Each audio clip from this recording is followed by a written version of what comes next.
اچھا علی بھائی، آئی وی ایف اور آئی او اے جو ٹریٹمنٹ ہے ایک مرد اور عورت کے سپرم کو ملا کے بچہ پیدا کرنا، اس کے بارے میں شرعی حکم کیا ہے؟ اور ابھی ٹیکنالوجی یہ بھی ہے کہ آپ اپنی مرضی سے جنس بھی سلیکٹ کر سکتے ہیں، لڑکا یا لڑکی. جی کریں، ضرور کریں. جائز ہے کہ ناجائز؟ کیوں ناجائز کیوں ہوگا؟ ناجائز کہنے کے لیے کوئی دلیل چاہیے؟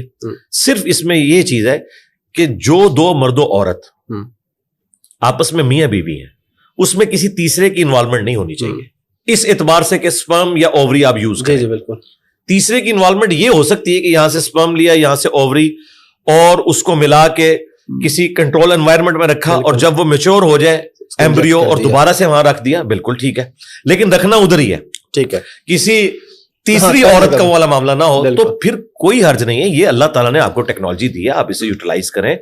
دیکھیں نبی الاسلام اس معاملے میں اتنے ٹالریٹ کرنے والے تھے کہ بخاری مسلم میں حدیث موجود ہے، نبی الاسلام نے فرمایا کہ شفا 3 چیزوں میں ہے، شہد کے اندر، اور کپنگ کے اندر، اور داغ لگوانے کے اندر.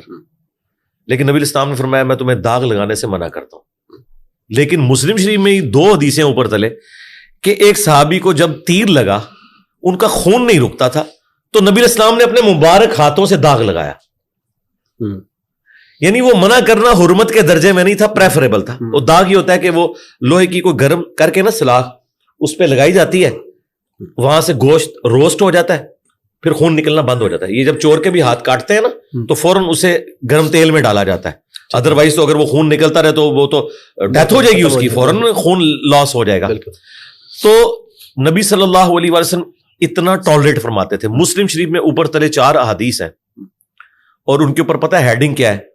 نبی الاسلام کی اطاعت کن کاموں میں واجب ہے اور کن میں واجب نہیں.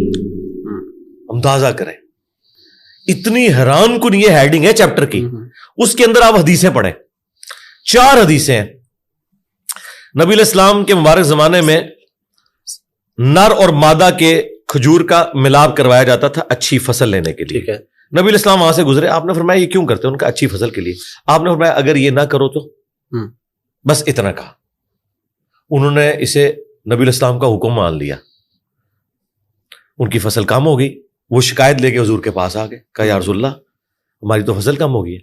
آپ نے فرمایا کہ میں نے تمہیں کو منع تو نہیں کیا تھا، اگر میں اللہ کے حوالے سے کوئی دین کی بات بتاؤں وہ لیا کرو، لیکن اگر میں تمہارے دنیاوی کام میں تمہیں کوئی مشورہ دوں تو وَأَنْتُمْ أَعْلَمُ بِأَمْرِ دُنْيَاكُمْ، تم دنیا کے کاموں کو مجھ سے بہتر جانتے ہو. ایڈا جگرا چاہیے گل کرنے واسطے سرکار. بے شک اتنے مولوی نو مسئلہ نہ پتا ہوئے تو جھوٹا مسئلہ بنا کے دس دینا ہے. اور ہمارے پروفٹ وہ ہیں جو یہ کہہ رہے ہیں کہ دنیا کے کاموں کو تم مجھ سے بہتر سمجھتے ہو. اس لیے اس کے اوپر باب باندھا گیا کہ کن کاموں میں نبی الاسلام کی آپ نے اطاعت واجب ہے، کس میں نہیں ہے. یعنی آپ دنیاوی امور میں کوئی بات کریں، ظاہر نبی الاسلام کا تو ایکسپیرینس نہیں ہے، آپ کا ایکسپیرینس تو بھیڑ بکریاں چرانے میں، ٹھیک ہے. لیکن جو آپ نے اپنے ایکسپیرینس میں چیز نہیں لائی ہوئی اور دوسرے کو ایکسپیرینس ہے، تو نبی الاسلام کوئی آر محسوس نہیں کرتے تھے اس بارے میں کہ اپنے نالج کو آپ انہانس کریں اس سے، اور پھر ان معاملات کو ڈسکس کر کے. آپ دیکھیں حضرت سلمان فارسی سے مشورہ کیا ہے، انہوں نے خندق کھودنے کا مشورہ دیا. جی بے شک. تو نبی الاسلام کوئی نیچے ہو گیا اس کی وجہ سے؟ آپ مشورہ کرتے تھے صحابہ کرام سے کہ بتاؤ ہمیں کیا اب کرنا ہے، اس معاملے میں کیا کرنا چاہیے. تو لیڈر وہ ہوتا ہے جو اپنی لیڈرشپ کو سائڈ پہ رکھتے ہوئے ان معاملات میں اپنے ساتھیوں کو ساتھ لے کے چلے. اور قرآن میں ہے نبی الاسلام کو اللہ تعالیٰ نے حکم دیا، غزوہ احد کے موقع پر صحابہ کے غلط مشورے کی وجہ سے یہ فتح شکست میں بدلی تھی. نبی الاسلام کی مرضی نہیں تھی کہ مدینے سے نکل کے دفاع کیا جائے، لیکن وہ پرجوش تھے، انہوں نے کہا ٹھیک ہے اکثریت کی رائے ہے یہ.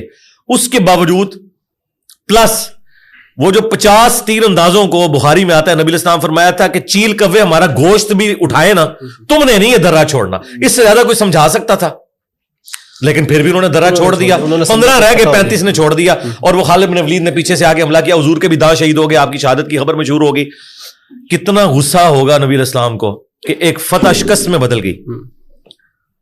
قرآن میں اللہ تعالیٰ نے 60 آیات میں سرزنش کی صحابہ کرام کی، پھر معاف کیا، اور پھر نبی الاسلام کو کہا کہ آپ اگر تند مزاج ہوتے نا تو یہ ساتھی آپ سے کب سے الگ ہو جاتے. یہ آپ کی نرمی ہے، اور یہ اللہ کا فضل ہے کہ آپ نرم ہیں اپنے ساتھیوں کے حق میں.